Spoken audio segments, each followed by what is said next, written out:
어떤 사람이, 어떤 스님이 있죠. 스님인데 어느 날 이제 꿈을 꾸다 나니까 꿈속에서 호랑이 한 마리가 나타나가지고 막 잡아먹으려고 달려드는 거예요. 그러니까 꿈속이잖아요. 꿈속에는 본인이 꿈인지 모르기 때문에 호랑이가 잡아먹으러 오니까 어떡하겠어요? 도망가야겠죠. 그래서 막 열심히 도망을 갔어요.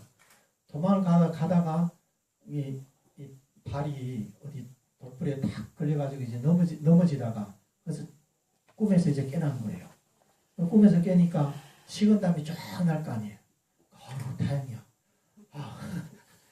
꿈에서 깨어나가지고 다행이야. 이제 이렇게 생각하는 거예요, 처음에. 그러다 가만히 생각해보니까 이거 아니지. 꿈인데, 꿈이라면 내가 저 호랑이한테 내 몸을 보시하면 어떻겠어. 꿈인데. 이런 마음을 먹을 수가 있다는 거예요. 그래서 대승보살들이 이 세상을 바라볼 때는 금강경에도 나와 있죠. 1차 유의법은 여몽환포영이라고 그랬잖아요. 여러 영여전. 그래서 대승보살들이 이 세상을 볼 때는 그 모든 법에 자성이 없다는 것을 알기 때문에 이것은 하나의 환과 같이 존재할 뿐이지 실체가 있는 게 아니라는 거예요. 그래서 이 사바세계에 와가지고 보시를 하고 육바람일을 하더라도 거기에 대해 가지고 어느 하나에 집착을 하지를 않은 거예요. 그래서 삼륜이 청정할 수가 있거든요. 보시하는 나가 따로 없고 보시를 받는 상대가 없고 보시하는 재물이 없고 그러면서도 항상 보시행을 한다는 거예요. 그러니까 이런 보시를 해야만 이게 청정한 보시가 되는 거거든요. 이게 실상과 상응하는 보시라는 거예요. 그래서 대승보살의 이런 공에 대한 인식과 이 성문의 이런 인식들이 굉장히 달라요. 요즘에는 우리가 이제 남방불교를 하는 사람들이 많다 보니까 이제 대승불교를 이렇게 많이 부정하는데 사실 이런 교법의 차이는 바로 부처님께서 중생들의 근기에 맞게끔 이렇게 설했기 때문에 이런 삼성의 차별이 생겨난 거예요. 그래서 우리는 그런 분들이 이제 당신들이 이제 본인들이 얘기하는 총유불교를 하니까 그분들은 그대로 하라고 그랬고 저희들은 이제 대승불교를 하는 사람들이기 때문에 이런 부분에 대해 가지고 스스로 확신이 있어야 돼요. 확신이. 그러지 않으면요. 연불을 하는 것도 사실 지금 내가 연불을 하고 있지만 연불이 뿌리가 없어요. 왜? 우리 연불법문의 그 근원은 어디에 있어요? 법장비구의 48대원에 있잖아요. 그럼 법장비구의 48대원은 어디에 나와 있어요? 정토 삼부경에 나와 있거든요. 근데 정토 삼부경이 부처님 설이 아니라고 하면 우리는 연불하는 사람은 그 뿌리가 없다는 거예요. 그럼 뭘 하고 있는 거예요, 지금? 그렇잖아요. 그렇기 때문에 우리는 거기에 대해 가지고 확신을 가져야 돼요. 단지 우리가 이 한국이라는 이 대승불교가 있는 이 나라에 태어나가지고 대승불교를 옹호하려고 감성적으로 옹호하려고 그런 게 아니라 이치가 그런 거예요. 그렇잖아요. 여러분 암경을 한번 보세요. 암경에는 아란이 되는 방법은 설해놨어도 부처가 되는 방법은 그 어디에도 설하지 않았어요. 그럼 석가모니 부처님은 어떻게 부처가 됐을까요?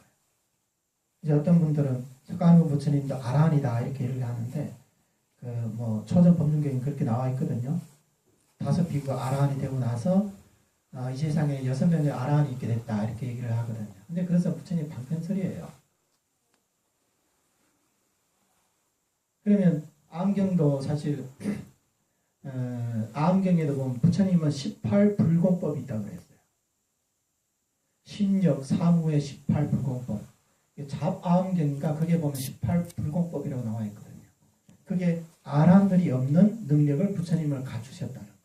그러면 아란이 없는 능력을 부처님이 갖추셨다면 그러면 부처님은 이런 과가 있으면 그런 인이 있을 수밖에 없거든요. 그 인이 어떤 인이냐?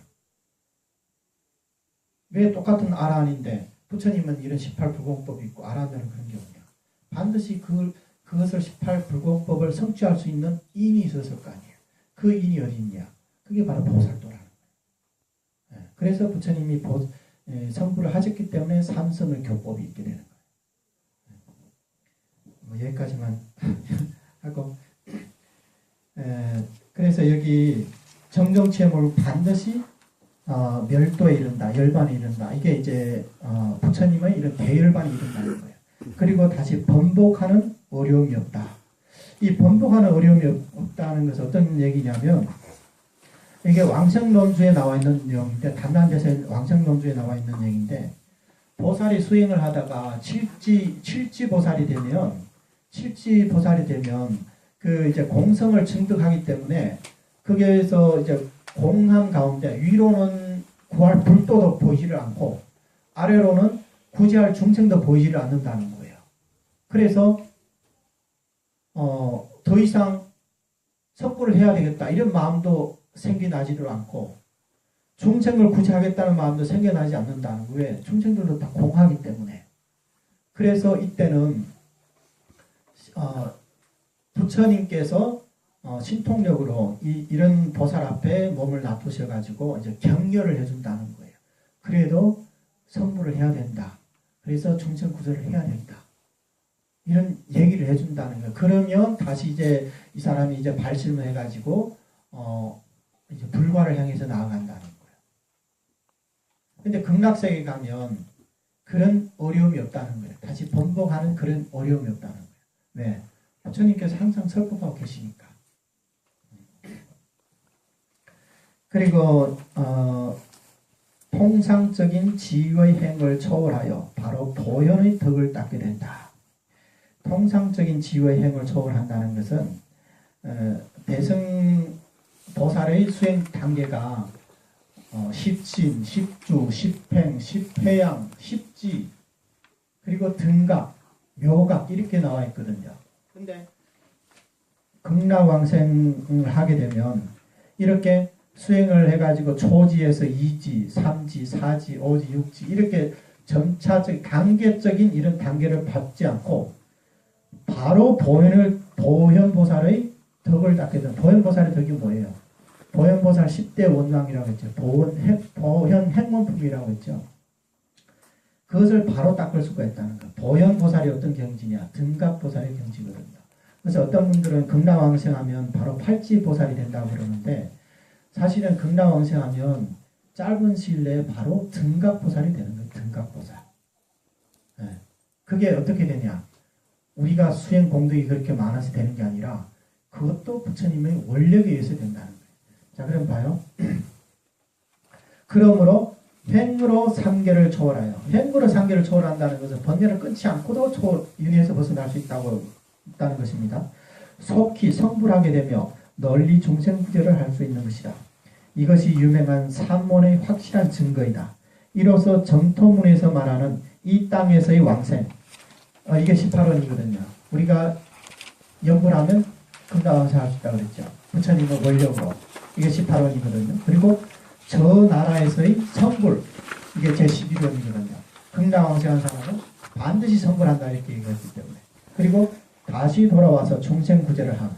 이게 제 22원인데 이 앞에 보현의 덕을 닦는다고 이렇게 얘기를 했는데 보현의 덕이 뭐냐면 그게 바로 이제 중생구제를 하는 거거든요.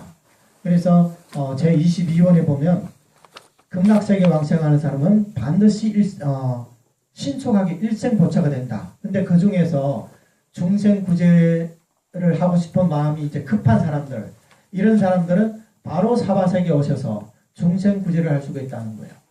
어떻게? 그것도 아미타 부처님의 보는력에 의해서 그게 가능하다는 거예요. 그래서 이런 발언을 볼 때 이런 걸 보면서 우리가 이제 분별을 할 줄 알아야 되는 거예요. 그래서 어떤 사람이 극락세계에 갔다 왔는데 본인은 극락세계에 갔다가 왔는데 전생일을 기억 못한다. 그러면 극락세계 갔다 온 보살이 아니겠죠. 극락세계 왕생한 사람이라면 그런 숙명통이 있거든요. 그래서 극락세계 갔다 왔는데 본인이 극락세계 갔다 온 사실도 모르고 그렇다면 그것은 이제 문제가 있는 거예요. 그래서 극락세계 왕생한 사람들은요.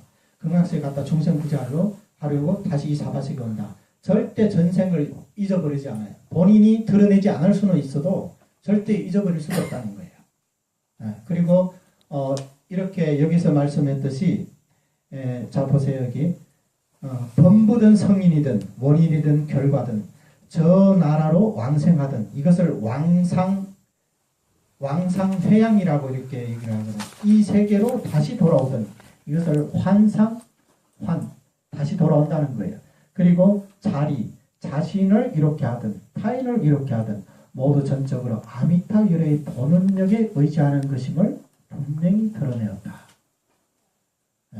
그러니까 극락세계에 왕생하는 것과 극락세계에서 내가 일으키는 모든 행들 빨리 성불하고 중생구제하고 그리고 이 세상에 와서 중생구제하고 타방국토가 부처님께 공양 올리고 법문 듣고 이런 것도 전부 다 아미타 부처님의 본원력 때문에 가능하다는 겁니다. 그래서 이게 이제 정토종 개론에 이제 나와 있는 내용인데 여기서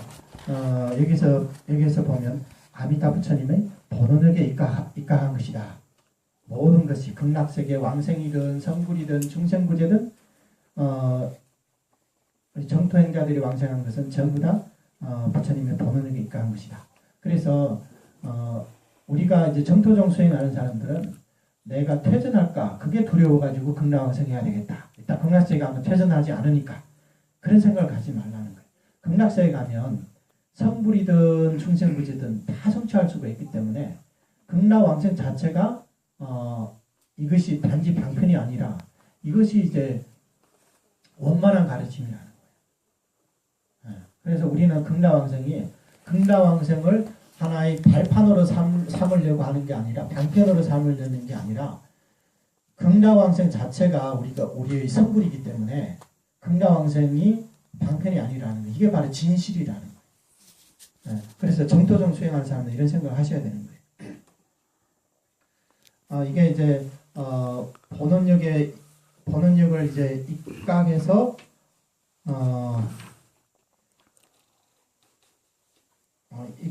우리의 이런 성불이고 중생구제가 이루어진다는 거. 이게 이제 정토 사상의 특색입니다.